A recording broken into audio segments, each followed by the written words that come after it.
All right. I think we can start and begin the second term of the BPRO Prospective lecture series. So every week we will have a guest from now until the end of this term. And it's a great pleasure that the first person that starts this term is Professor Vera Bullman from the Vienna University of Technology, where she is a professor for architectural theory. Vera is, I will quickly introduce her, maybe going through the bio first, and then perhaps say a few things that may help to set the scene, let's say, for her lecture. Vera Bullman, like I said, is a professor for architecture theory and director of the research group Architecture Theory and Philosophy of Techniques at the ATTP at the Vienna University of Technology.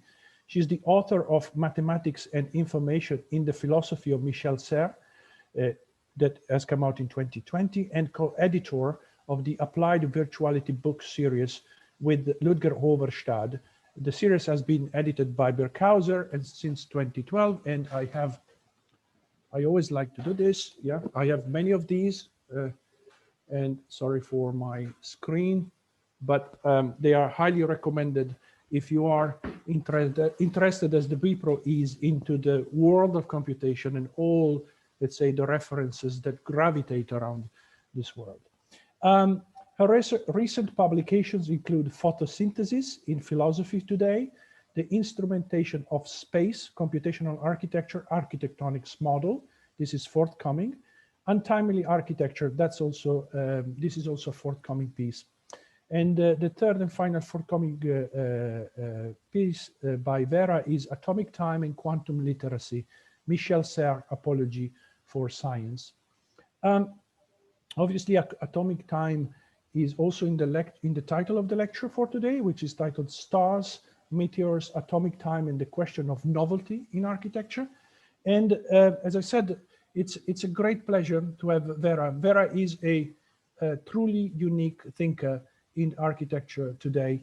Her ability to move across different times and across different disciplines to really begin to form a way in which we could start thinking about the computational, the digital world we live in is, I think, truly unique. And has been also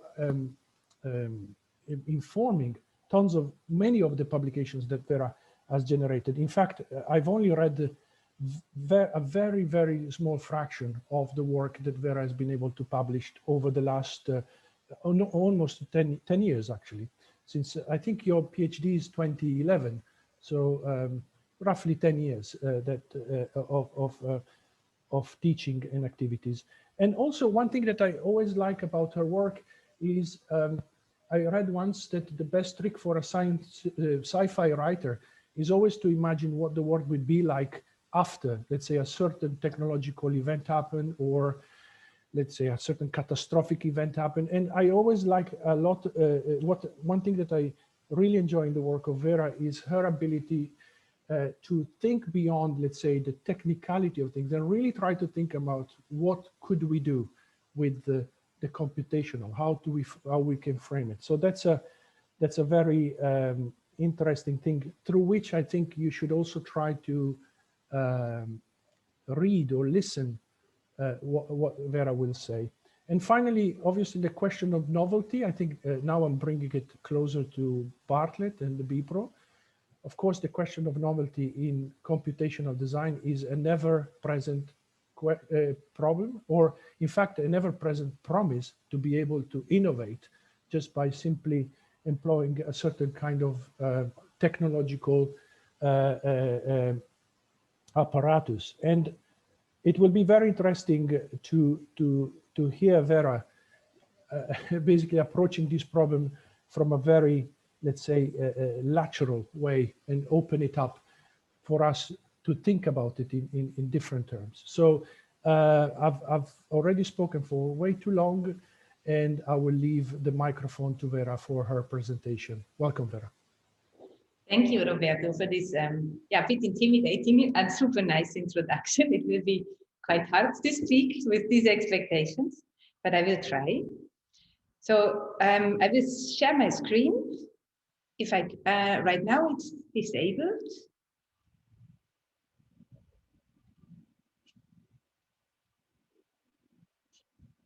It should be possible now. Great. Good. So the title of my talk is Stars, Meteors, Atomic Time, and the Question of Novelty in Architecture. I want to begin with a few slides that kind of indicate, not mapping, no, but indexing where I want to go, and help you frame a little bit how the things that I want to talk about are related. So I want to look at the relation that is so interesting for many today between computation and something like an engendering of novelty that would be non-anthropocentric and that would also be largely stripped of a kind of a subjectivism. I want to introduce into this setup the relevance of a screen, a technical screen, and relate the old figure of the epiphania, so of something that suddenly steps into appearance in relation to this screen. This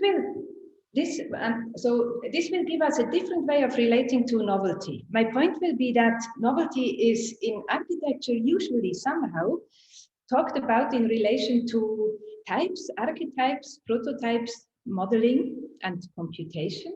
And what I want to suggest is to kind of temper, in the sense of temporalizing this relation in a framework which relates to what I call atomic time. And it is in this respect that a certain tradition of how to think about computation, which has largely, I don't know, gotten out of sight in the developments around cybernetics, mostly, that has to do with calendar making. And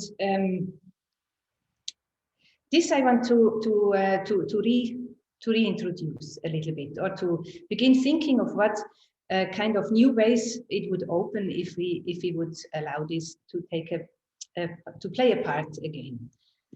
And the reason why I find this so interesting, and I'm sorry I didn't find an English translation of this, but the key term that I want to position in the beginning is simply the first and the last words. It says in German, art is a being which can never reproduce. So art is a being which cannot have kids. Yeah, and this is interesting because it introduces a momentum of dealing with time and art that is probably quite unique. And it is in this way that I'm interested.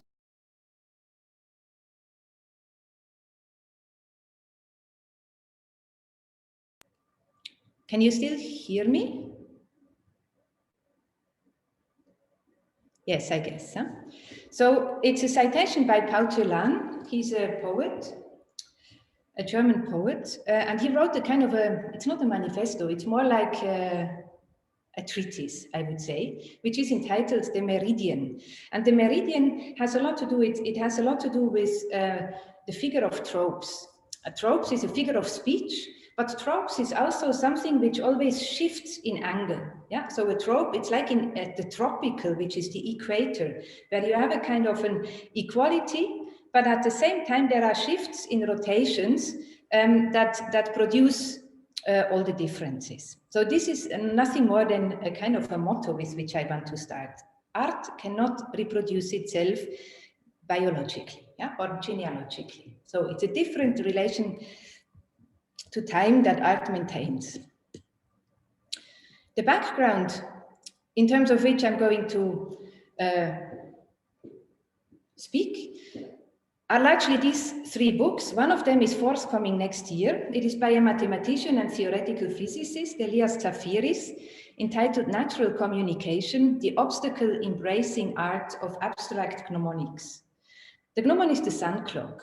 Yeah, Vitruv dedicated a whole book, one of his 10 books, to gnomons. it's also something that we no longer really actively relate to, but which is super interesting. And yeah, I can maybe give some indexes.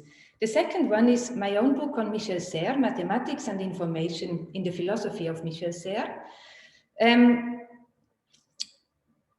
And the third one is an atlas of digital infrastructure, which is edited by Ludger Hovestadt and other colleagues.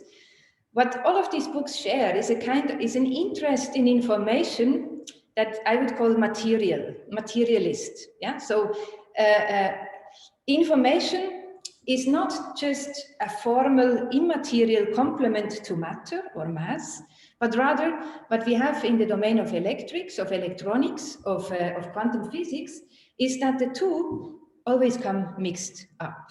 Yeah, so this is at the core of this idea of a natural communication. So this is physics, but it's also, and that will be my background, metaphysics, but in a very specific way, which has a lot to do with architecture.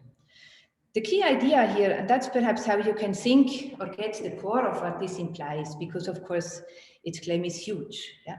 So what it implies is it simply says information is a kind of a new universal, like heat used to be.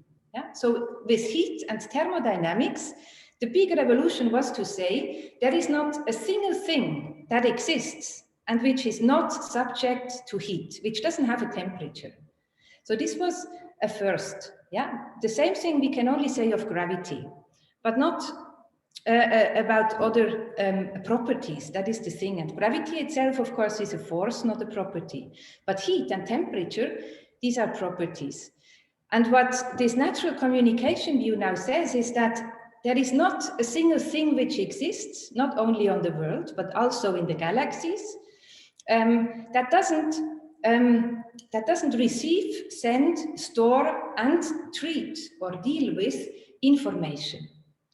So, and this implies, of course, that information itself is a somewhat cryptic term, but what we can nevertheless do is relate to it mathematically. And that is a very important aspect of this. So then the question of novelty and the type. What I have here, I think, is a very important passage for everything that came after Enlightenment, in architecture, but not only in architecture, in all domains of architectonics. And it relates novelty to the concept of type, of which Diderot and D'Alembert, in their great encyclopedia of the Enlightenment, write, types are not simple conformities or analogies established by nature between two things that are different in other ways, nor are they arbitrary images with no other foundation than a fortuitous similarity of one thing with another. What this means is that type promised to think a kind of a relation, we could say, either being, going back to, so a kind of an analytical movement, going to an origin or a cause or a ground, a common ground, but also a movement of aspiration, of an Vorbild or a model of that would not work according to mimesis. So that would not work according to a kind of a desire that wants to become this other, yeah, that it relates to. But type has a different dynamics. And when you look up this entry in the encyclopedia, for me, it was extremely surprising how this notion really was introduced mainly through its usage in the Bible, where it relates. There is even a talk of an anti-type. Yeah, it's almost like a figure of the embodiment of the kind of Christ. Type manifests a way of thinking which is deeply involved with theological views. And this is also what makes the notion of type so provocative at the time. No, this is what the Romantics aimed to resolve through the introduction of the archetype. But in the time of Enlightenment, the problem that comes from it is then, how does this relation of a becoming that is typical relate to time? And there are basically two legacies with respect to this. One is the prophetic legacy, And it goes back to the usage and the context of type in the Old Testament. The other one is historical. Yeah? So historical, which would claim to relate analytically and only backwards, whereas prophetic has something to do with prediction, yeah, with going forward.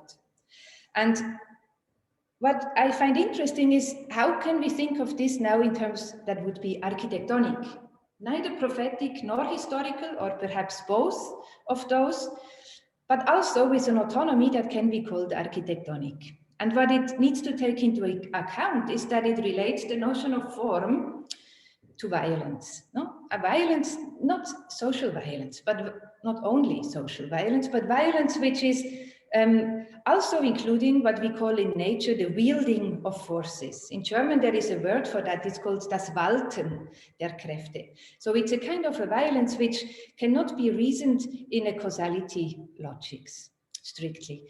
And this is the case because what is at stake with type is the possibility to reason transformation and change, not just continuation and reduplication.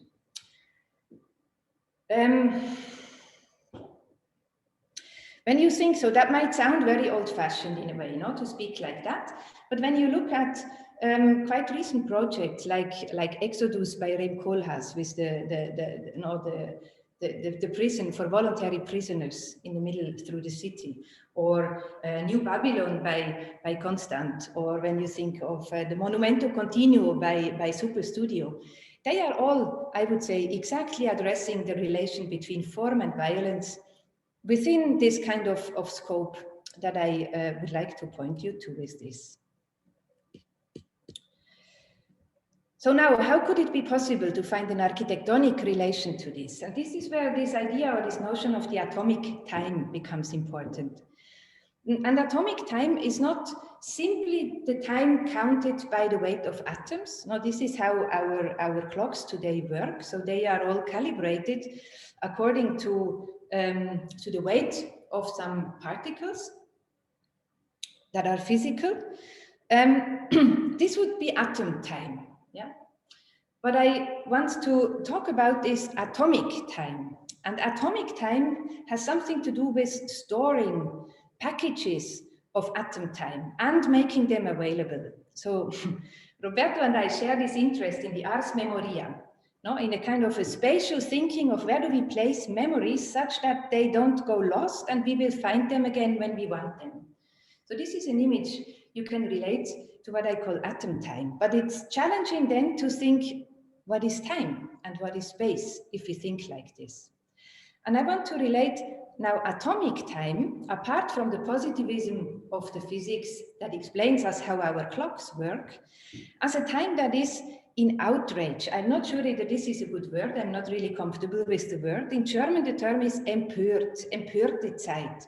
And to be empört, this is not quite to be furious, but it is to be upset. It is to be in a state that is almost like an entropy. When we don't know how to link the dots, when there is a great intensity in experience, but we have not yet sorted out how we will make sense of it. This is what we call Empörung, to be empört. And that's the attribute I would relate to atomic time. And through this, then, we can find a way of looking at what the contemporary means. The contemporary, usually we say this is today, or maybe the last decade, or whatever you want to have in terms of duration. But what it literally says is to be with the temporary, contemporary. So to have multiple temporalities that are in touch, that are contingent upon each other, that are in touch with each other. And this is something that Michel Serres refers to very centrally to say, our time is always a time of crisis. And crisis thereby no longer means something bad has happened and we need to kind of make it through the storm and then it will be quiet again, but rather that there is something essentially crisis related to every moment that whoever calls the contemporary. And this now becomes interesting in relation to this role of the type, because we have seen the relation of type to time is complicated because we have this conflict between Old Testament, New Testament, historical or prophetic.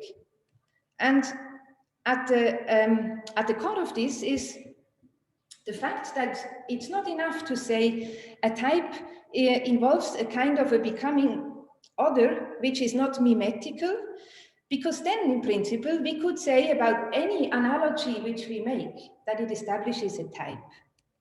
And Diderot and D'Alembert were super explicit and very elaborate actually about this, to say that, well, but that's not it. No, a type is not, we cannot just say any analogy can be a type, because a type needs to be chosen to be a type by a divine power. So this is the relation that they maintain to theology in their description. Now, if we have a material kind of contemporary of atomic time, we can bypass this explanation and say, well, let's look at analogies as the hosts of an interplay between whatever content that we want to preserve or that we aspire to become. Yeah, so it would an analogy would be a reason in terms of a proportion, like we have it. A to B behaves like C to D. No, so fire to earth behaves like water to air. I'm not sure if I'm having so if the order of these terms are now right, but this is some elementary kind of reasoning. And then we can say, so they host an interplay between conflictual relations, like that between a statue and a sculpture. A sculpture puts emphasis on the body, on the figure, on the contrapposto, on the athletic part of the body, and the statue is about remembrance that is somehow not primarily bodily, but has more to do with meaning, perhaps, no? With something that is dead and should be preserved. And in a similar relation are the two terms ideation and figuration. So ideation, and I will come back to this when I will be speaking about the eyes of time, not only the eyes of space, but the eyes of time, has something to do with imagination and how we can think, how we can imagine things in a tempered, so in a time-related way, primary to projecting it through perspective. That means through space. And figuration would be a kind of a realism, no? A kind of a representative duplication of it. So atomic time then comes to relate to what Michel Serres and others call le grand récit de l'univers. So the great, it's not really a report, it's not really a narrative either. A récit is something, literally means something which one receives and needs to give back. So there is a gift cycle involved in the récit. And the way or where this term comes from is today's astrophysics. No, that tells the story of the Big Bang that begins to date not only the birth of galaxies and suns, the age of the world, the age of our sun, and these 14 billion years in terms of which today astrophysics assumes that the Big Bang happened. So the universe has an age. Yeah. And how we relate to this age, this is what they call le grand récit de l'univers. And what I'm interested to explore is, can we or should we think of this notion of the récit as a form of being in time that is spoken, not written, but spoken architectonically. So this is the framing that I wanted to give you. Don't be irritated if this doesn't make sense now. Now it's going slower, and I hope I can build up and make more graspable what this entails and where it comes from. The first part relates to this history of computation, or this background of computation, which puts computation in relation to clocks and to calendar making. And for this, we need to remember how important the notion of numbers is for computation. And there are three, they're very indexical, iconic, perhaps, little stories that I want to tell you, because they're not usually remembered when we speak of the computer. They're anecdotes. They're really not much more than anecdotes.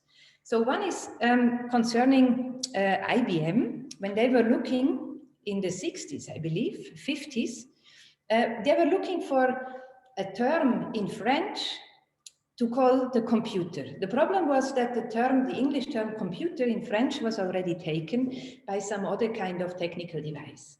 And it's a story which is well documented.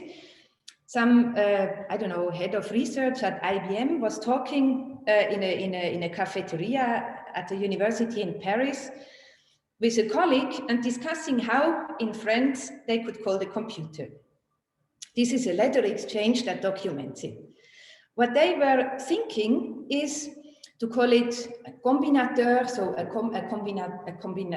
combinator, or to call it an ingesteur, so that means a kind of an ingestion machine, so it's very metabolic, or to call it, what else do we have? A synthesizer, of course, and other things. So they were puzzling around, and then a third person in the cafeteria entered the discussion saying that he was a medieval scholar working on some philosopher who from the 10th century, whose key notion was to refer to God as ordinateur. So God, because God, the idea of this theologian was that God is the one who introduces order and organizes it. And this became the term that they picked. So the computer in French is called ordinateur. And this letter here, you can find this, I think there's a Wikipedia on the French version of Wikipedia that documents this. So they took this term, believing and saying, we have definitely secularized now this legacy by calling the computer ordinateur. A second story that kind of relates to this, but only loosely, is this one here. So it relates to Leibniz and his mechanical calculator, of which we hardly ever say or emphasize that this is a machine which is at once analytical and mechanical. No? So in our understanding today, we usually think, well, analytics is just more abstract than mechanics, but mechanics is not in any essential sense different from analytics. And analytics means the calculus, which is exactly the thing that Leibniz invented together with Newton. So it didn't exist in his time. And that means this reduction is interesting. Yeah? It's not so easily resolvable because mechanics, until Newton, always meant full of resources, inventive, ingenious. Literally, it means mechanical, pertaining to machines, from mechane, a device, a tool, but it was used also for a term that says that which enables, that which has powers. Yeah? So it's a if you want, the proto-capital notion somehow, the mechanical. And this is precisely why mechanics was always considered an art and not properly a science. No? So you don't have in the quadrivium sciences, mechanics doesn't feature. You have geometry, you have arithmetics, you have astronomy, and you have harmonics, you have music. But mechanics is somehow involved in all of these like an art, no? That goes transversal. And this legacy, we lost it basically in the course of the invention of the calculus and of a notion of the analytical in this way. But for Leibniz, it was not yet like that. And the reason or how these two could relate in this unique and novel way that he invented here is because he was coding numbers. And for coding the numbers, coding numbers, this is something super abstract. So to imagine what that means, numbers are different than code. So what Leibniz did is invented a binary code for doing arithmetics mechanically.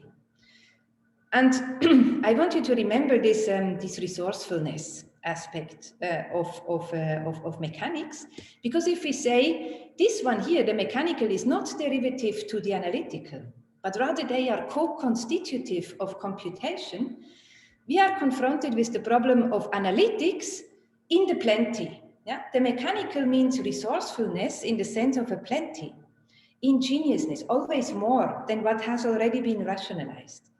And this is the interesting relation for how we can think inventively with the computer today and work inventively with the computer. The third anecdote of this is a bit similar, but goes further. It is by Ada Lovelace. So she, together with Babbage, built in the 19th century a much more sophisticated kind of mechanical calculator. Babbage called it first the difference engine, then the analytical engine.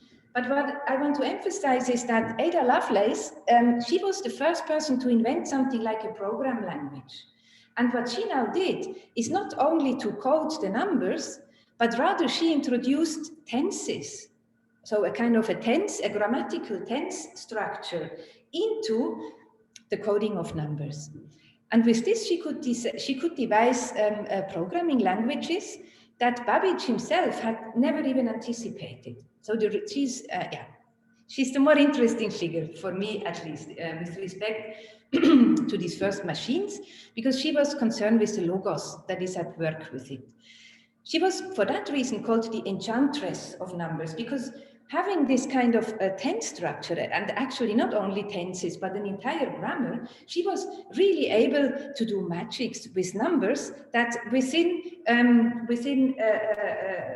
classical calculus was out of the scope of inventiveness. So these are all things that you find a lot of materials. If you're interested, look it up. I just want to relate to them indexically. Now, the important point is that we can say this relation between code and numbers, if we want to reason with it, if we want to think with it, we can approach them by saying, well, codes are not just codes, but there are many of them. So we need to relate code to the cipher which constitutes it. And the ciphers, they really act like an alphabet. An alphabet means a finite set of characters with which we can always say everything that can be said. Yeah? So it doesn't mean that we can say everything there is, because people keep inventing stuff. But everything which can be said by an alphabet. And a code is relative to a cipher, which is an alphabet, just like the Roman alphabet is an alphabet, or the Greek one is one. Yeah. So we need to think of this relation to numbers in terms of scales. But these scales now, they're not the same. They're not a synonym for dimension. They are the proper term for this is canonics. Canonics meaning how we translate harmonics into geometry. Yeah, so it's precisely the conversion, if you want, of time into space, or the spatialization of time. This is at stake in scales. Now, for us, this sounds all very strange, but until this paradigm of atomic time, it was quite normal to relate to time as something which cannot be unified, nor linearized, nor really thought of in terms of cycles, but all of those things. So the mythical figures that would always play together in how people were thinking of time were aion, chronos, and kairos. And aion is a term of time which relates to something eternal. People have often depicted it as the cornucopia of nature, no? Which never exhausts itself, so something eternal. But of course, aion is in other philosophies also related to form and to the timeless. Then chronos is countable time. Yeah, so we count time. 1 moment, 2 moments, 60 days, 3 years, countable time. And kairos kind of intervenes between the two. So chronos never really represents aion, because kairos is the coincidence. It's the moment that just happens, that was not expected, that cannot be, could not have been anticipated, in which is always contingent and brings in a moment of luck or of chance. That's the role of Kairos. And the three, they would always play together. And what I'm saying is that we can think of such scales in relation to the coding of numbers as bridges, or if you want, incorporations of mixtures of these three mythical times. And this now has important implications for how we actually keep book of time, or how we order time. This here is a book I highly recommend to you. It is written by a medieval scholar, again by Arno Borst. And its title is The Ordering of Time from the Ancient Computus to the Modern Computer. Just to give you an idea of what it treats, or what does it mean if we don't have a unitary understanding of time? So it means, first of all, it brings into account, of course, a distinction between divine and human and natural time, as it was common in Greek antiquity. Then it brings, together with the religions, into the horizon the idea of salvation, or of apocalypse as well. Then it brings into the scope of it a kind of a canonical way of ordering it. So this is, the early calendars were always either oriented on the religious festivals or on the ages of the emperors, no, with the Romans. So we had we had the emperors, or we have the stories around the birth of Christ, or other, I don't know what to call them, no, other narratives of the religious kinds. So a calendar always needs such a kind of a reference frame. And the idea that with the Computus, so with constellations of the stars, there is a way of encoding the reality of ordering time was enormous. It was very important in the background of people starting to invent paper money, for example, no? to start to rationalize the moments. So to distinguish between time that is spent and time that is gained. All of these things, And then if we have time that can be spent and time that can be gained, then time can also be divided for us and it can be appointed to us. So you can imagine how political all these implications are. The crucial moment again is the one with atomic time, because with the atom giving us the measure of counting time, it appears as if we no longer need such a symbolical backup for counting time. It appears as if we don't need that anymore. And I will, with this now, come to the second part of the lecture, which I want to call the distinction between atom time and atomic time.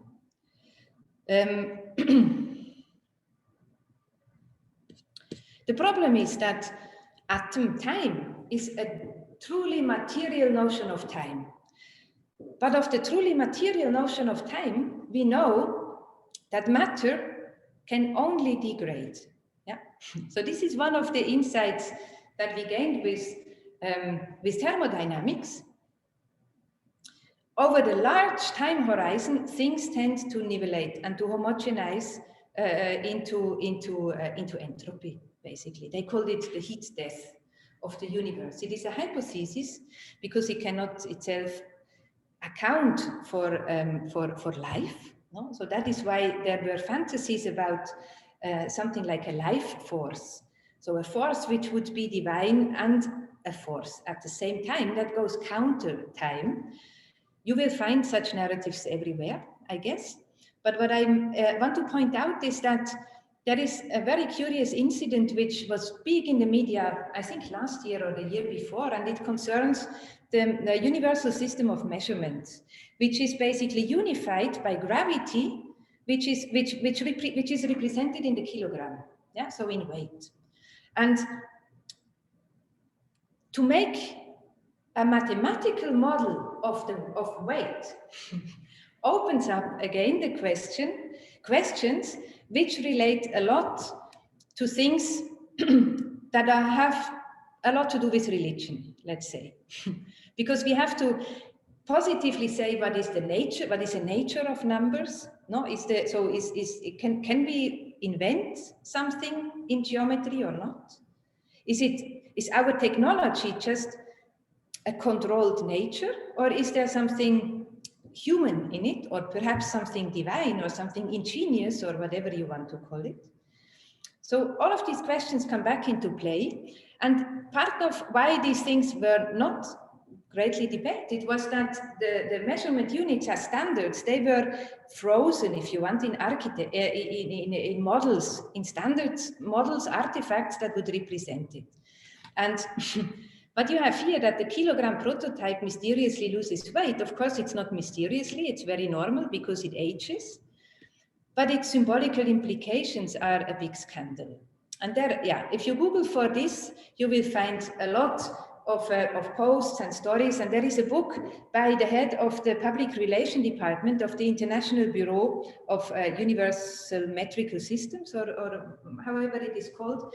And he really gave a beautiful and a very precise history and layout of the challenges that are involved in this debate. So again, just an index. Another one, I'm sure you have heard of Palvirilio. So when we have this atom time, no, which is a material kind of time, then this materiality, as it becomes entropic, becomes explosive at the same time, because it's no longer naturally organized. So this is, I'm very much simplifying now, but this is something that perhaps hardly anybody else except Polverillo has really tried to think through and to address, not only in these two books, but in many. The most explicit one perhaps is this one here, which is entitled The Negative Horizon. And its subtitle is a treatise on what he calls dromoscopy. Now, dromoscopy is something like, it's not telescopy, means looking very far ahead, and dromoscopy would mean looking into the dynamics of accelerations, of speed, basically. So to be no longer in time, but in the derivative to time, which is speed, which can slow down or accelerate. So that's what he tried to counter with this tendency of atom time.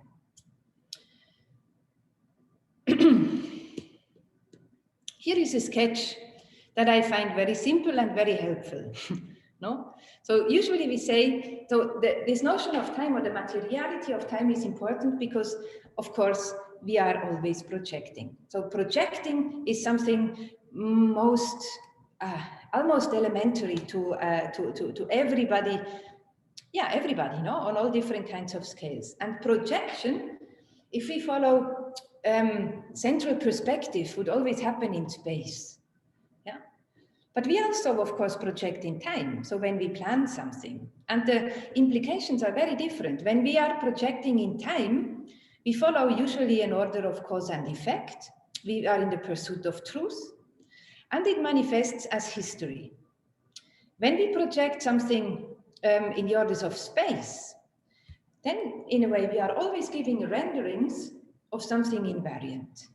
Yeah, but this is only when we say we have I, so there is an imagination in central perspective. There is an imagination in how we imagine space before our inner eyes. So these are two aspects which always, I would say, play together, but it's important to keep them distinct. And what we can say now, how do we get from atom time to atomic time? Yeah, we can say again, let's relate a kind of a metaphysics of entropy to a mechanics in computation. By assuming that gravity, so this according to today's physics is the beginning of time. So gravity comes with the Big Bang. It's the origin. But then what we do in things, for example, like building houses, is going counter gravity. Yeah, almost everything which we call cultural achievements is going counter gravity. Yeah, it can establish a certain duration for something before it decays, before it destroys. And this is something that is very unsettling when we think of it in terms of meaning. But when we think of it in terms of mechanics, it is what mechanics always does. A mechanism means I know how to make something happen and how to make it go away. So mechanics is always around the 0 point in an algebraic formulation, distributing the things that happen on either side of the equation sign. So to relate mechanics to metaphysics, this is what we usually call in our courses with the chair of digital architectonics in Zurich, digital architectonics.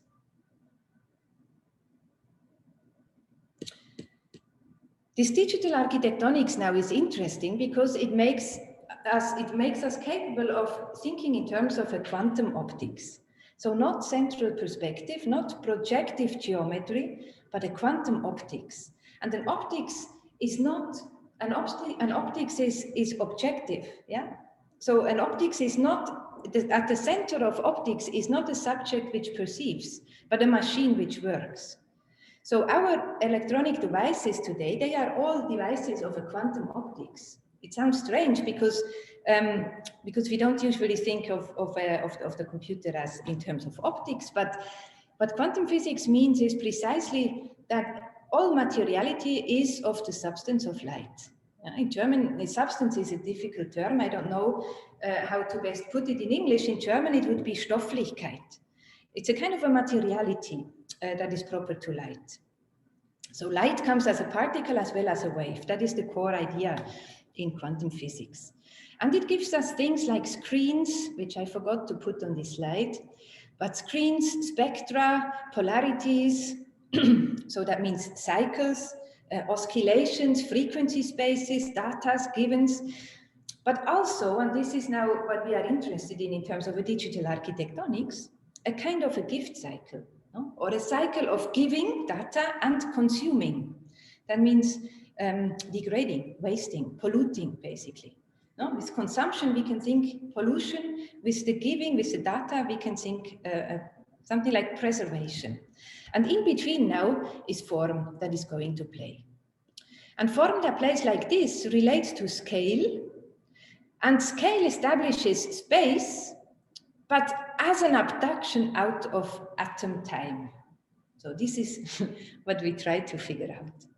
No? So space, the question is not really whether space is an illusion or whether it is real or whether it is objective or subjective. Well, this new materialism, which centers around information and says everything that exists, receives, stores, sends, and deals with information, is all of those. Yeah. So the thing is that space is somehow stolen out of time and kept present through representations, through memory that tells the stories of the past, and so on. Simone Weil found a very beautiful way of relating to this. She said, this is only a paraphrase, unfortunately. I couldn't find the passage just before I started this lecture, but she says something which talks about dressing the past in the colors of eternity. Yeah.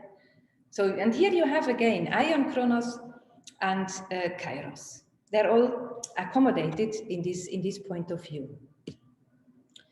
This is in a book entitled Gravity and Grace, which is at the core about these things. Now, I see that it's already almost 3. Roberto, how much time do I still have to talk? Vera, it's as I said, I think you can continue, no problem. No problem. Okay. If you, I don't know if you have another half an hour, you think, Max? Or yeah, good. Perfect. Yes. Okay, great. Then I don't need to leave this away.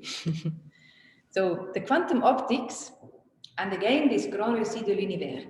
This is one of the books which began to speak about this idea. So to say that astrophysics, even so, or precisely because it is so genuinely materialist, is giving us or putting us in the position of storytelling. Not sure if storytelling doesn't capture it, no, but a recite. So something that is being received and given back. So traded on. No? A grand récit, but in terms of magnitudes. So not in terms of meaning, that's important, but an external handling of meaning, whatever it may be. So it's about magnitudes, it's about quantity, it's not about meaning directly. It's a book which describes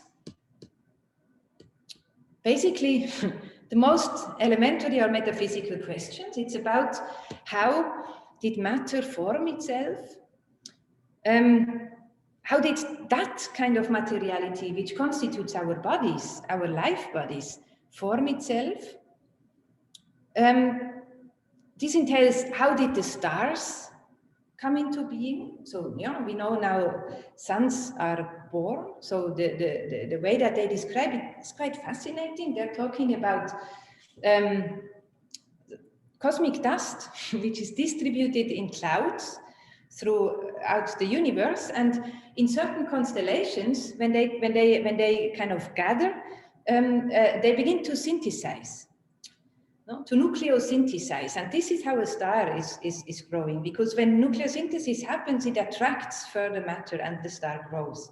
And that's also why a star is not only the manifestation of light, but also of mass, of weight in a galaxy. So mass and light, they go together in the account that our physics today gives of stars. So they describe this late, I mean, it's not really late, it's the last century, basically. It's astrophysics of the last century. They describe these things and put it in perspective of what it means with regards to our philosophical and also common sense, mostly also common sense assumptions. It ends, therefore, with a lexicon that revisits words that seem to be so familiar, like matter, light, space, time, force, and movement, but are profoundly challenged by the way in terms of which we relate to the physics of the universe today. So this is an introduction to atom time and why there is a kind of an active keeping of time still possible, yeah. So life continues to happen, but the way how we relate to such memory, we need to find new registers to talk about that. Michel Serres wrote the preface to this book. He wrote 2 other books which pick up this idea of the grand récit, which I will not really go into, but I want to show you what can be done with this. So what are the consequences of it? Because it's not just idle speculation. He wrote a book, and this was just after the financial crisis, I think in 12 or in 13, which he entitled Times of Crisis.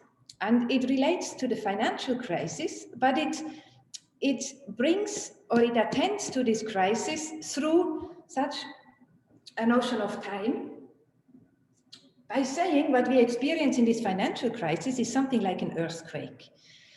And for earthquake, it's always the case that layers and layers and layers and layers of stratas that kind of get into tension are not so well predictable when they will happen, and they don't have simple reasons. Yeah.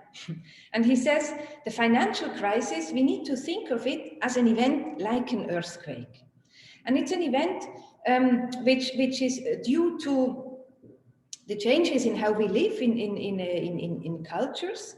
So the financial crisis that has kind of sedimented and created a social soil, we could say, yeah, that is not stable, but contemporary. So made up through and with and around the contingency of coexisting crisis points. And crisis, this he introduces, comes from to judge. Yeah. So the meaning of the term to judge, to be critical. So to give an account that puts right how something needs to be understood.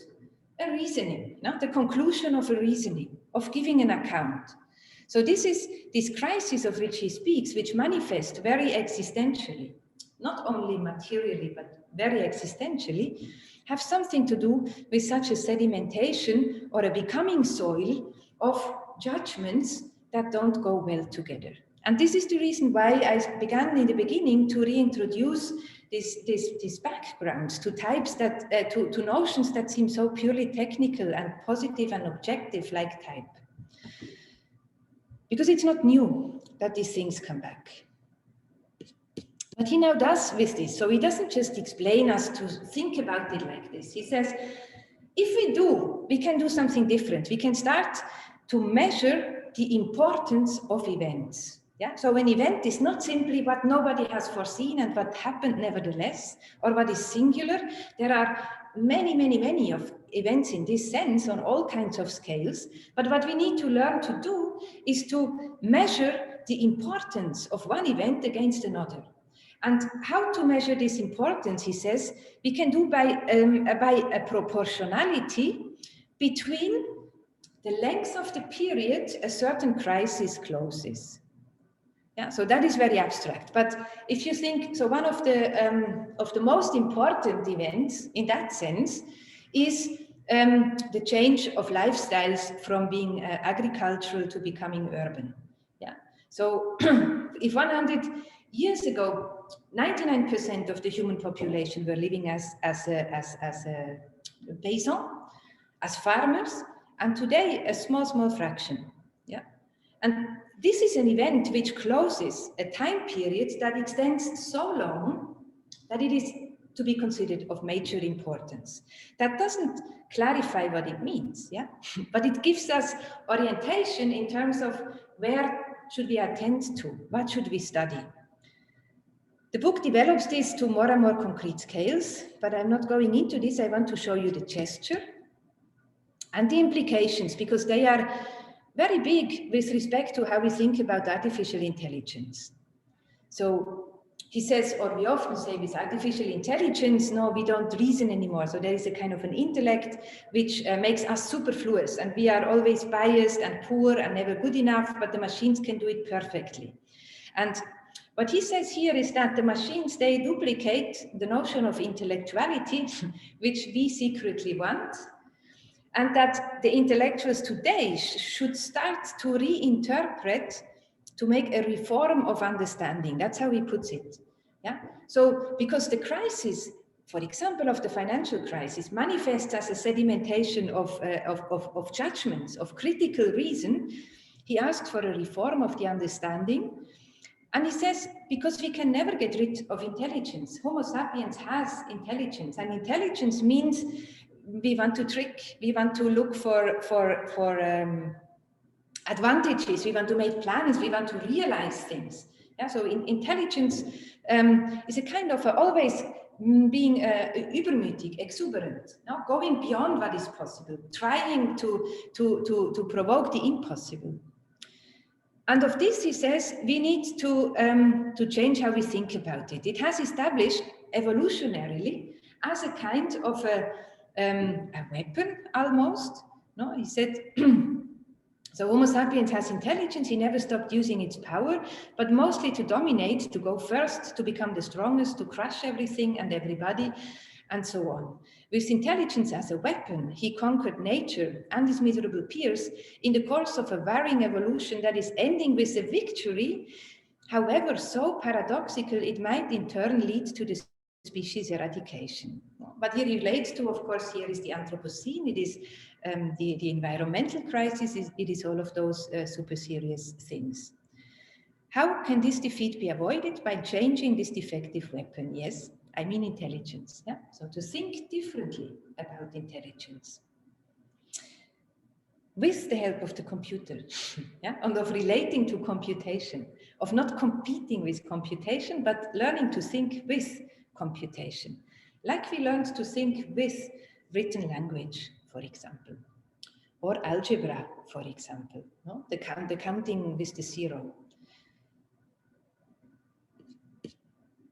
Because what we face in our computational paradigms are basically two impasses. One can be called the combinatoric explosion. So the more precise we look and the more probabilistically rich we want to map things, we can always say what we judge in the end, no, what we result with is correct, but it is never a complete depiction of the complexity of the situation. On the other hand, we have not the combinatoric explosion of data, but the framing problem. And the framing problem has a kind of an inverse constellation. So we can say it is always complete relative to the frame which it has established first, but it is very hardly correct at the same time. So we have paradox and infinity. So this changing of intelligence means to stop saying one of those two things is just an appearance, it's just an illusion, but to say, well, by all evidence, both of those things are happening, whatever they mean, and how can we relate to them? And with this, I want to come to the third part, on meteors now. Meteors are such fascinating things, which people, especially in the Romantic times, in the 19th century, were often evoking because it was a way to relate to novelty that would still be natural. No? So a meteor literally comes from another galaxy. It can travel. I mean, it is much older than everything within one galaxy. It can travel through many galaxies and in that way transport a kind of a natural memory, of a universal kind of natural memory that is so it couldn't be anticipated. So the meteors, they kind of embody this, an event, something that is truly an event. But still, they're material bodies. They come from, from other galaxies. So in older times, one would have said they have traversed many spheres. Yeah? And with this now, I want to come to my background image, which is from René Descartes. In his book on meteors.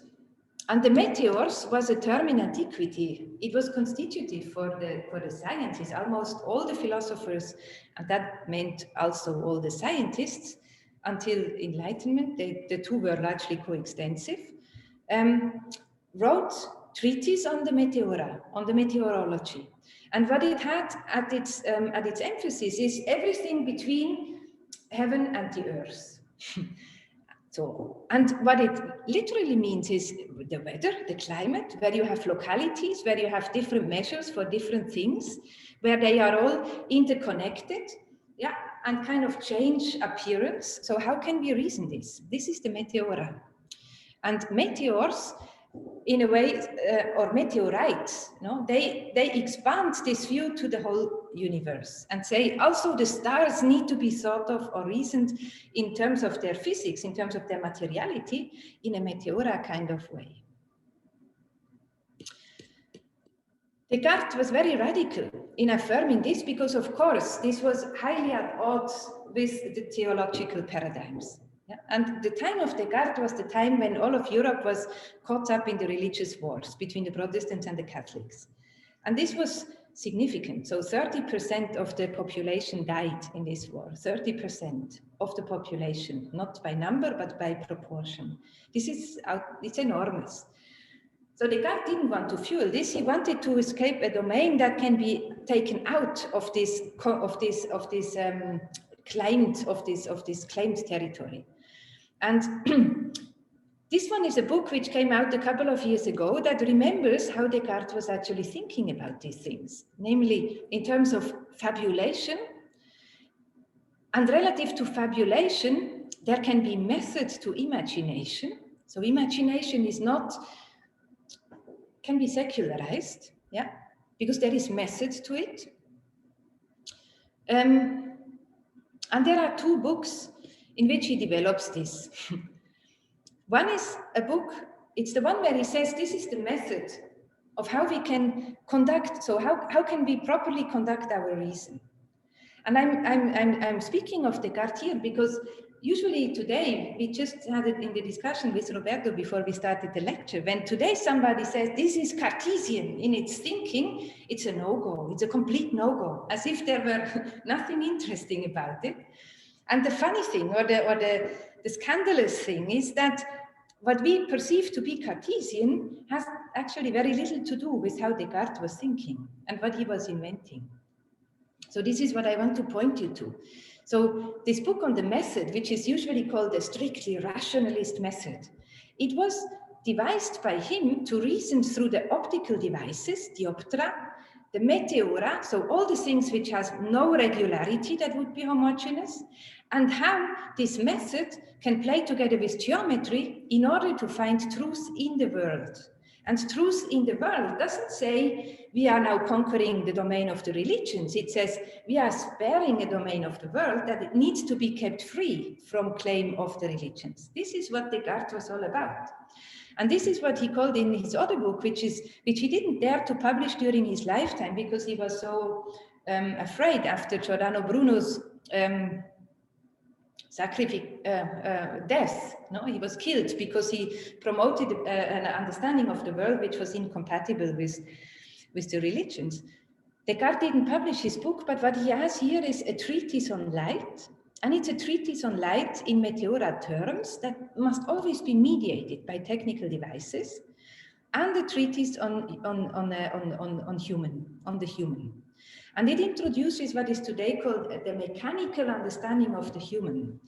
But that didn't mean that Descartes was saying the human is just a machine. He says, if we want to find out about the human in terms that don't conflict with the religions, we need to take a mechanical point of view.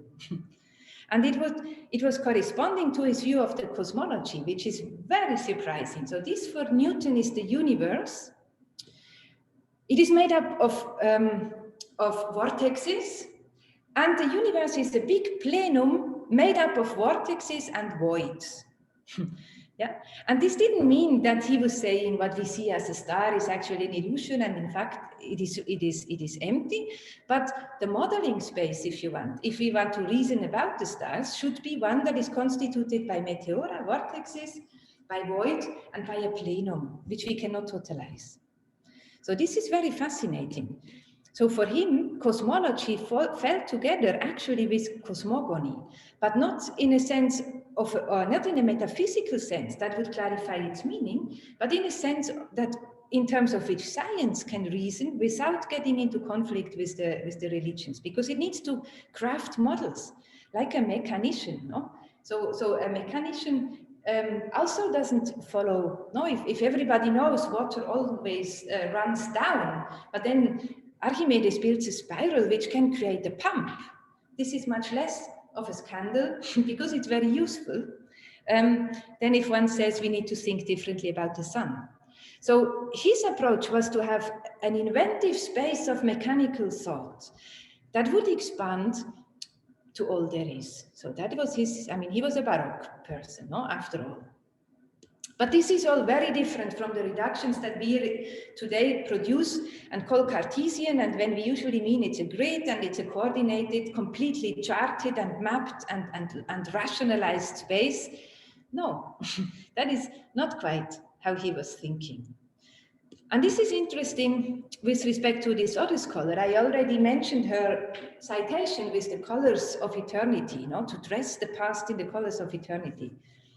She wrote her thesis on Descartes and on the problem of perception, because the way Descartes related to perception was in the same way mechanical. He said, we can't figure out the nature of, whether the light beams go from our eyes to the things or come from the things to our eyes, but we can make mechanical models of it. And these mechanical models, he said, they need to be thought of like a blind person who learns to see by learning to live with the stick, and by translating his sense into a sense of an inner vision. This was an analog model with respect to perception for what we have here with respect to the universe. So this is a mechanical ideation space. It is not a true representation of how it really is. It is a space where we can learn to think in, nothing more. And Simone Weil wrote her text on this aspect in Descartes. and then pursued, I would say, a similar gesture much later, namely in the mid of the 20th century, by saying, okay, we need to have a materialist view, so gravity as a force, as a natural force, needs to be very central. But with gravity, all we can think in terms of science is that the world is bound to decay. Yeah? But if we want to do science in order to facilitate life, how can we account for the counterforce of it, for the cultural force? And she suggested we should treat grace as a similar natural concept like Newton started to treat gravity. So gravity as well is not strictly a positive concept. Yeah? Newton thought of gravity as the skin of God. But what it facilitated in terms of his systematization of the physical forces was entirely positive. And she has something similar in mind with a counter principle that relates to grace. That would be able to explain how intellect or how cultures can go counter gravity. Yeah? How we can talk about life.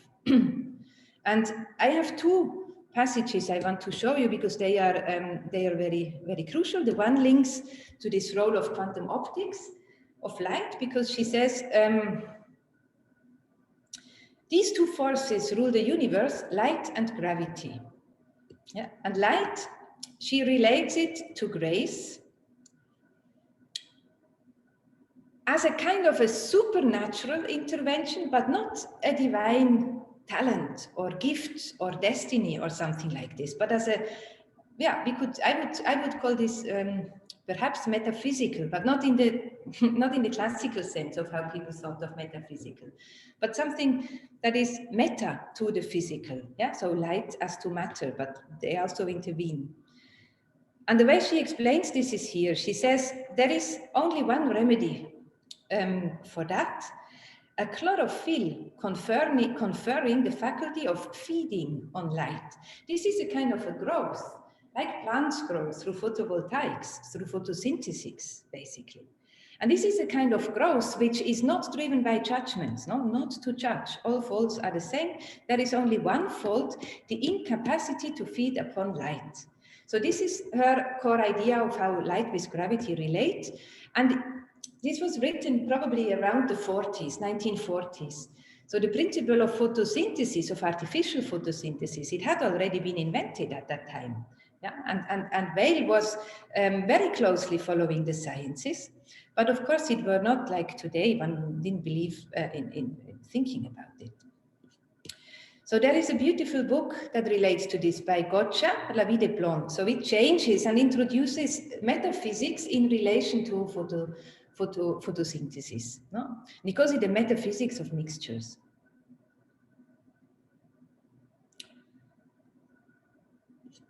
So, and with this now, we can go back to the notion of a star.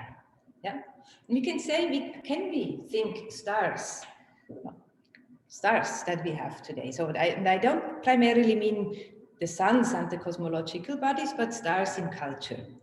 Can we relate to them through a materialist term? So how is incandescence possible? How can a star become a star? Yeah.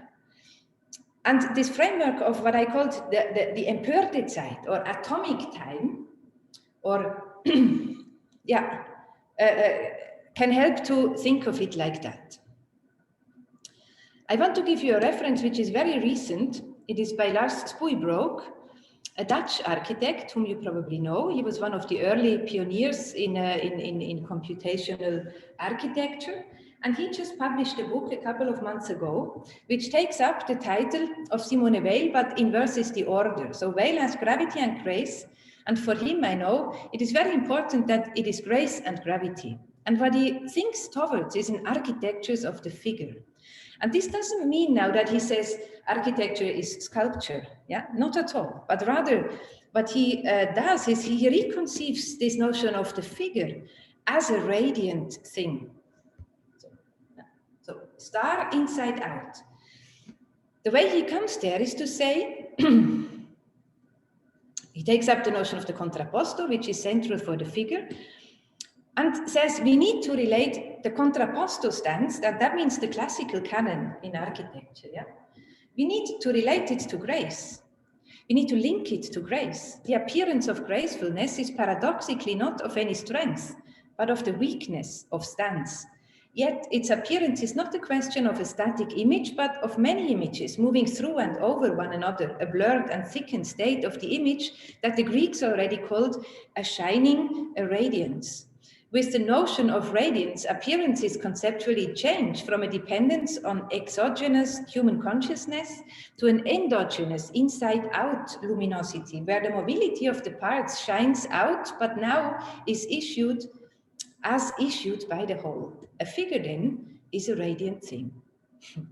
Yeah, so this is very interesting because it's a way to relate to phenomena and to this big notion of the epiphany, mediated, I would call it screened, through an interplay between, he puts it shortly, contrapposto and grace, I would say between an objective transcendental, this is the link to Michel Serres, which we cannot elaborate now, but you get the idea. So to be an active subject, no? The body as an active subject, or the subject as an active body, and active not only in the way of production, not only in the way of work in a trivial sense, but of work also in a spiritual sense. So this is the beauty of this perspective, and I wanted to show you these recent indexes, because with it, this frustrating idea that art does not reproduce itself, so through giving birth to its children, can be countered by saying, well, and yet it doesn't die out, no? Because there is a kind of an inspiration now which works differently, and I find this very interesting and attractive. So what we do with this in our courses, we try to learn to think figures as radiant things. This is a course we teach to master students. We call it Substitute, the course. It's about rhetorics and poetics for architects, and it picks up a canon, and it was literally called a canon, of exercises that train our ideation in such a rhetorical but also a quantity-related way. So it means it takes up classical ideas of topos. They are all rhetorical notions, yeah, topos. And it figures exercises of how to learn to think topos within atomic time.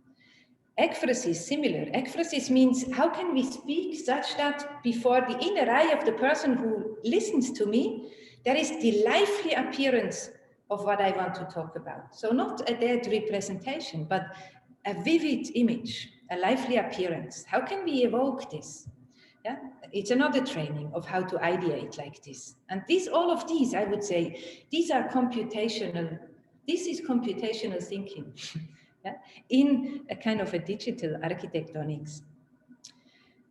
So since we are already quite late, I don't go into details, but you can look these things up on our website. And I want to close with an invitation, actually. This is going to be a course we're teaching in the next semester with two guest professors, Iris van der Thuyn and Nana Verhoef. Both of them are well-established scholars in a new materialism. And we're going to explore how to make artifacts with such thinking. We call it new materialist articulations, crystal texts in quantum literacy. And with this, I thank you very much for the attention, and it would be great if there is time for some questions and discussion.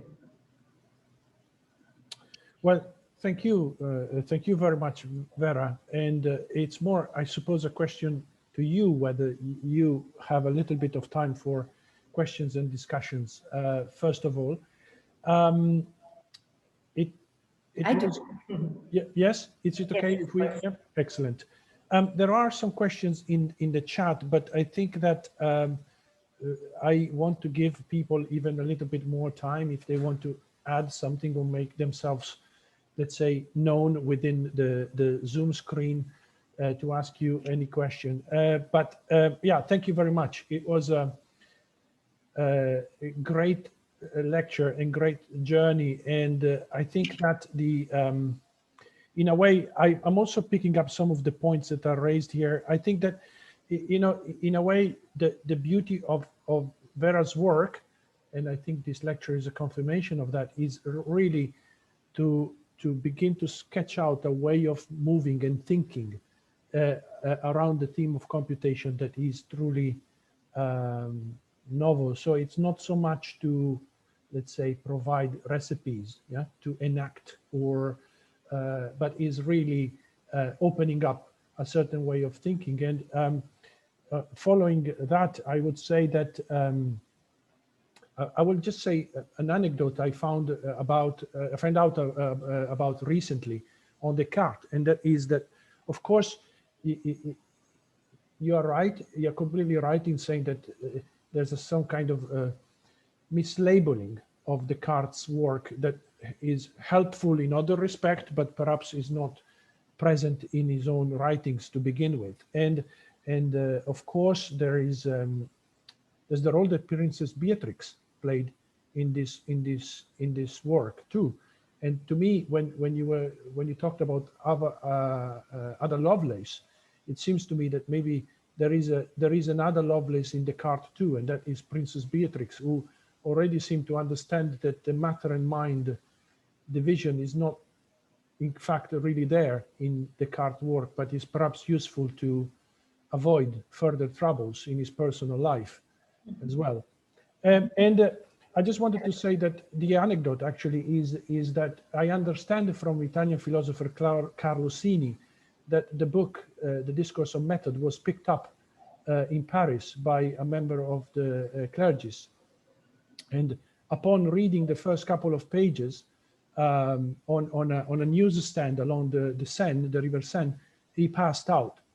He literally passed out. And it had to, of course, take care of him. And when he, of course, was better, not only he understood the power of Descartes, but not in the sense that Descartes was somehow undermining religion, as you are saying, but the enormous liberating power that this view of the universe and the place that a human could have in it was incredibly liberating for religion. So it was an epiphany, to go back to your one of the keywords that you introduced. And I'm mentioning this, I don't know if you want to respond to this, but I'm mentioning this because I feel that this is part of the things that you are putting to us to think about, and to open up an if you like, a territory for us to begin to articulate, to inhabit, and to also make use of, why not, also to give it a very tangible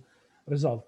So it's less about recipes and more about a way of articulating notions, I think, that we are asked to communicate, you put us in communication with. So I don't know if you want to, it's more of a comment, doesn't really contain a straightforward question, but I don't know what you think.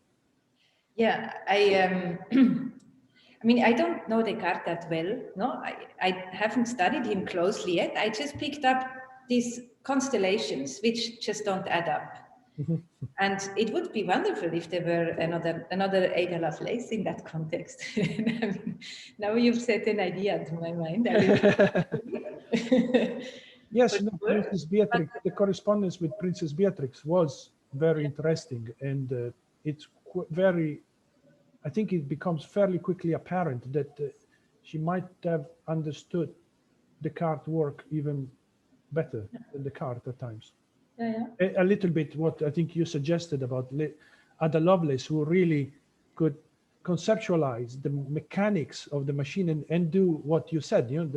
I think that was another beautiful thing, that we never fully remember the etymology of the word machine, that to have power. Yeah, exactly. And inventive. No? And inventiveness, yes. Yeah. Yes. So I do think so. I do think that I'm not myself trained as an architect, obviously, yeah? and I'm also not an art historian. And it was super complicated to find a way of how to enter thinking in architecture theory, not as a kind of a secretary or commentator on works of architects, or through history, through architecture history. For me, neither of these stances are they're not close to my heart, let's say. Yeah? But still, there is architecture theory has always been super fascinating. But I never asked myself, why is it called architecture theory and not something else? No, I mean, it's not evident if you read somebody like Vitruve, it's not really evident why this is architecture. I mean, it's about everything. It's about every science. It's about cities. It's about politics. It's about everything. And then, of course, the Renaissance treatises are like that. And then architecture, I must say, from these treatises appear to me more a bit like a rendering almost. No? So it crystallizes then in this. But what is at stake is very much, I would call this the power of public speech and public practice, with the emphasis on public. Yeah. So not craft in the sense of a discipline or of what were they called? No, these institutions which organize the traditions of the craft. So not in an introverted kind of structure, but public, in that sense, rhetorical and sophistic. And this has always attracted me, because in philosophy too, I was never so much interested in schools, no? And then in schools or in any of these mapped territory thinking. So the interesting people were always thinking about all of it. Yeah.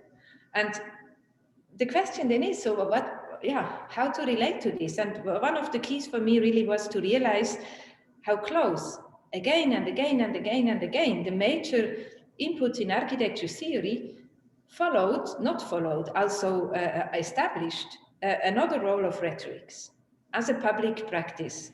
And this, I guess, is perhaps in a way, the common nucleus, let's say, of how these things link together, because rhetorics go together with how do we think of education at large, and what is the role of education for societies? And then this relation between architecture as building and in German it's very explicit, it's die Bildung and das Gebäude, so they're very close. And it's I guess, an approach to the complexity on this scale, so not expert-driven and not in the sense of a discourse on a given object, but a discourse which is to to make somebody able to do something on their own. I mean, this is the thing about rhetorics. Rhetorics, people say, is moral free, because if you're trained in it, you can do just as bad as you can do good. And the thing itself does not pedagogically gear towards a certain kind of goodness. Mm-hmm. But this is something I feel very much we are deeply in need of. So things get there is an enormous new Puritanism in moralistic terms that is linked to computation and to these practices. And there is nothing more violent than Puritanism. We know that. Yeah, we really do know that. No, especially also if there is a relation of these religious topics in the guise of technology, so that people don't even know they are driven by values which they can't rationalize, no? By expectations which they can't rationalize. I mean, if we have these discourses on the transhumanism, this is such a clear apocalyptic story of the rebirth of a new kind of man. So stories like this are very serious, and we have many of them, but somehow today we speak about such stories without even knowing that it's super religious. And I'm very worried about these things. So I try to find a lot of things that kind of help us to be more open again, and to look closer in what is our contemporary. That's excellent.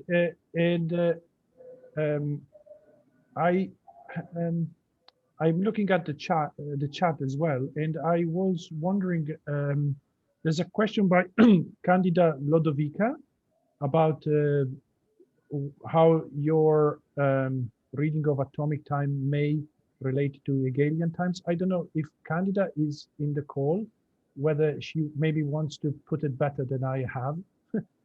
I think you need to unmute. That's it. Yes, yes, I'm here. Vera, thank you very much because it's been fascinating. So, I really indeed, I think everyone shares this opinion. So, I am an art curator, so I'm not trained as an architect, but I am undertaking a PhD at the Bartlett under supervision of Frederick Migario and Mario Carpo. And my PhD exactly investigates what modernity is through an analysis of form in architecture by creating an ideal liaison between the esoteric, magic, alchemic, cosmological milieu at the court of Francesco de' Medici in 16th century Florence and so-called digital turning architecture. So your new way, as Roberto perfectly framed, of thinking architectural computation, so is really equipping researchers like me to create a different conceptual framework that is extremely interesting. I was wondering whether, indeed, if time does not exist, at least according to what physical evidence give us an idea and a grasp of, we live in a continuous time, in an atomic time, then how do you relate this idea of atomic time to the Hegelian three phases of being, not being, becoming? Yeah, I mean, what Hegel in a way eclipses is, I would say, precisely this public domain of rhetorics, yeah, in his dialectic. So it's not that it's not there, but he doesn't want to make a place for it. So he's not on that side. If you want, he's with philosophy, not with sophistics. Yeah. Yes, In his yes. time, and that means it gives a different orientation to things. So I don't think it's a question of their missing, no? I mean, there are things which, but probably one could argue, no, if one is kind of allows for different local cultures, no, by saying, well, Hegel didn't say everything, but with Hegel we can think everything. Yeah. Then I imagine a lot of the things I'm talking about could probably be imagined to fit somewhere in Hegel too. But the overall orientation is still given, and it is not one that I want to embrace. So it's precisely this. That's why I began with the figure, no, with the type, no, and this inherent problem of you have prediction and prophetics, and you have history, yeah? And the Hegelian approach doesn't have a solution to that. Not Absolutely, really. absolutely. Indeed. No, completely agree. I also very much appreciated your mention about grace. So the idea of light and grace that is purely a Mannerist concept already used in Mannerist Florence, because beauty was considered only after the Michelangelo disquieting research a form of grace. So that is why when we look at portraits of Parmigianino, Rosso Fiorentino, these Mannerist artists, we get a disturbance. We don't get an idea of symmetry, but a grace, an ambiguous grace that gives you also this idea of the continuous, ever-changing complexities, also of a portrait that can be a regenerative form of art, as you also mentioned. So it's Yes, but I would. different chapters we can grasp from your talk, definitely, from Yeah, but science I to would art. say this turn in Vale, I find it very important. I mean, in my reading, she is really trying to make grace and also beauty to a certain extent into a natural force. And that is different from Renaissance ideas of the beauty. No? So there you always have the beautiful and the good and the just as an interplay together. But this is an axiomatic. This is a formal explication. Or today we could say also perhaps a formalist. No? Yeah. And with her it's different because she looks at light through its materiality. So through feeding on light, not through appearing beautiful. No, but it's substantial. In that sense, I would say it's a different thing, and that's also why I'm hesitating to. I mean, I really don't know how to place her at all. I mean, it's very recent that I've really read her for the first time. I'm at one and the same time super fascinated and extremely irritated by it. I mean, it is a painful, literally painful to read in many wide passages. But then again, there come things which don't allow you to just make this placements or judgments, because then evidently it's, yeah. So it's a cool book, a very troubling one. But this idea of the substance, yeah, of light as Stofflichkeit. No, I mean, for me, this is the key of entering this discussion. So what does it, I mean, if you think about it, the sun is the source of light and the source of all mass in our galaxy. What does that mean? This is crazy. Indeed. Thank you, Vera. Thank you. There is a question by Xingxue Shu. I don't know if you may want to ask it yourself so that Vera can also sort of hear it firsthand. I think if not, I can just read it. Okay. Okay, I wanna, hello, Hello. Vera. Thank you for your talk. I just want to ask a question because I kind of really related what you're talking about with Heideggerian thought of time as the unity of one's being or one's existence. And I also recently quite thought about multi-species that I talked about by Haraway, that I also talked about time as a symbiotic relationship in one's own vet. So how do you think the computational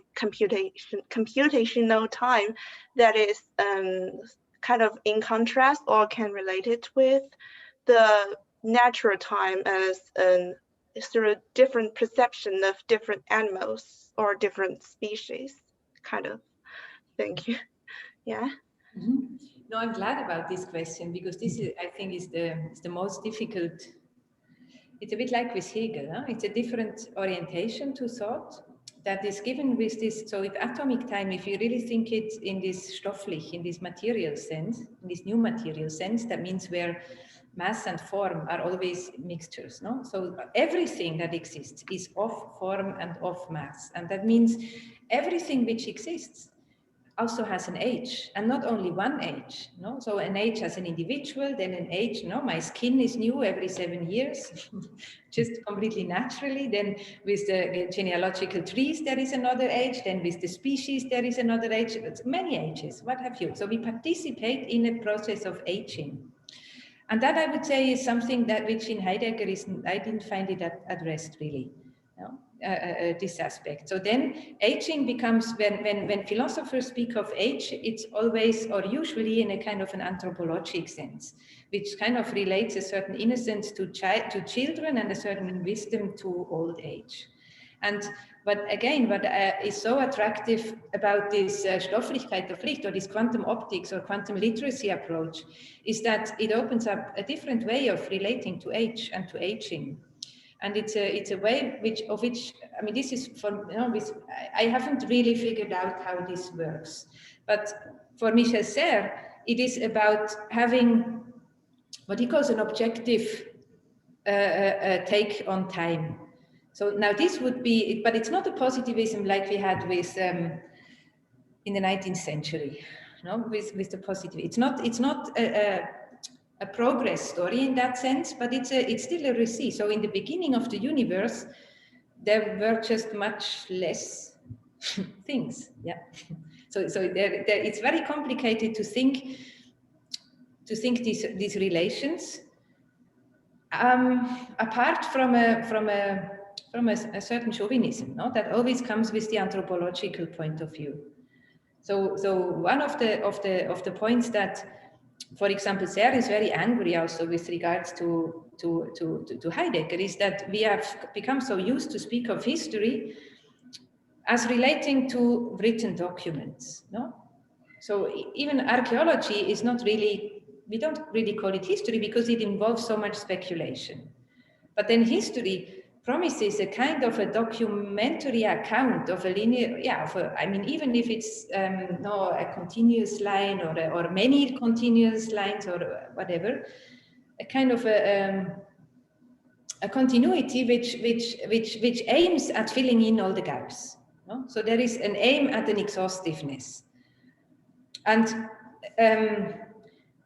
this literally says that cultures which have never produced writing, which have never become literate as cultures, don't really have a history. Yeah, so I mean, this is crazy. It's a crazy thing to say or to think, but it comes as an implication with our understanding of history as a science, as an interpretive or a dialectical science, or even as one that can be mapped or however territorially manifested, classified, put in an order. So these, I would say, but I'm not sure, though this is a bit risky now, but I mean, of many things I talked about, I am not at all sure. But my intuition to this would be to say that these are calendars. Yeah, so history or time that realizes that is meant to realize being. This I would say is calendar making. It's a kind of calendar making. So it organizes, even, I mean, there is an interesting discussion about the statues of the medieval times in historical accounts. So we are very used to distinguish the Renaissance and then Baroque and then Enlightenment and Romanticism and then modernity and so on, and then before antiquity. But Jacques Le Goff, I think is his name, and many other people, they start to question what is this Mittelalter doing there? Because it's somehow not present. And yet everything of the order which is projected depends on it being not present. Yeah. So, and that is, so there is a kind of, so then he rehabilitates the notion of periods rather than epochs. So a time that wouldn't be charted or mapped linearly, but that would somehow be oscillating or circular, so periods. Yeah. And then he says this probably coexists with what he takes from, I forgot his name now, la grande durée, no? So a kind of a bigness of duration. And then the periodicity, and this is, I would say, almost a quantum optical thinking, no? So you have periodicities, which creates a spectralities. That would be then one way of doing history, one spectrality out of this la grande durée. And then such a spectrality is not an optics itself, but it's a calendar, I would say, because it organizes the point of view of an individual. It is not a device and an instrument that works on its own, but it is its own its whole purpose is to organize how it needs to be read, the order. So it positions the subject. It is not objective in the same sense. But this is all tricky, but these I would say are the interesting questions, yeah? Mm-hmm. Yeah, thank you. Yeah. Yeah, it's also very, it's a way of thinking about it that is super useful to be straightforward when it comes to the formula computational architecture, because what is the historical basis between two things that let's say, technically speaking, have only very, very recently met, and they are traveling at very, very different speeds. So that kind of attempt to create a continuous linear account where there's, as you said, the Renaissance or the Baroque or the Mannerism, it simply leads nowhere. It's just not a model for recounting the interrelation that will help us to shine any knowledge on their actual interrelationship. So, yeah. But there is one thing that I do think is important with respect to this, because what we usually call these epochs, no? I think there is, the way I think of this now is more something like a body of thinking that is very vivid in a certain time, and it changes. And this body of thinking, I would say, is organized by mainly in the most abstract, and that means the most powerful way, by the mathematics of a time. Mm-hmm. So in the Renaissance, the introduction and the propagation of algebra, of doing calculations with the zero, of marking double bookkeeping, all of these things that come with this change in the symbolics, in the symbolic notations only. It's not really the meaning so much, because it was clearly a reformationist gesture in the Renaissance. But this mathematics is common then to economy, to art, to literature, to the sciences, to everything. And so I wouldn't. So these ideas that aim at a continuous history, or no, in the sense of Manuel de Landa, to me, I don't find them in any way attractive. they are not true. So it makes a big difference what kind of mathematics is available in a time in order to understand it. I mean, if we know what we usually do today, which is ridiculous, no? We try to reason the information reality, data, through thermodynamic thinking of entropy. It is, so we are refusing to realize quantum physics because we say we can't reason it, we can't understand it, but that's the thing, we can never understand what science postulates. Nobody has ever known what energy is, really positively, yeah? Or what a force is. I mean, we can describe mathematically what we mean when we are saying this scientifically, but we don't know, nobody knows what we mean. So there is something essentially cryptic about knowledge, also in science. And it matters. And so that's also the one thing that really attracts me to the thinking of Michel Serres, mainly because I can hardly find it anywhere else, is to have a simple maxim of a kind of a proportionality. He says, philosophy always needs to maintain compatibility with the sciences. Yeah. So the question is always, is philosophy, should it dominate and explain the sciences, or should it serve the sciences, or should it represent the sciences, or the other way around? But this is somehow nonsense, no? The two need to be compatible. So we can't do a philosophy which cannot, I mean, if we do a philosophy which cannot integrate the thinking that is at work in science, we create a super asocial reality. So it means we privatize knowledge. We take knowledge out of the public domain. So, and this I am fundamentally opposed. Yeah. It's also not a very materialist way to No, think about, you know, if the philosophy is, I mean, this is interesting because say someone like Cacciari would say that philosophy is a science. Yeah. Is a type of science. So it's on the same level as the modern sciences, or not what we refer to in common parlance as science. So biology or the kind of thing. And that means that it needs to engage with the materiality of these disciplines in order to establish communication channel.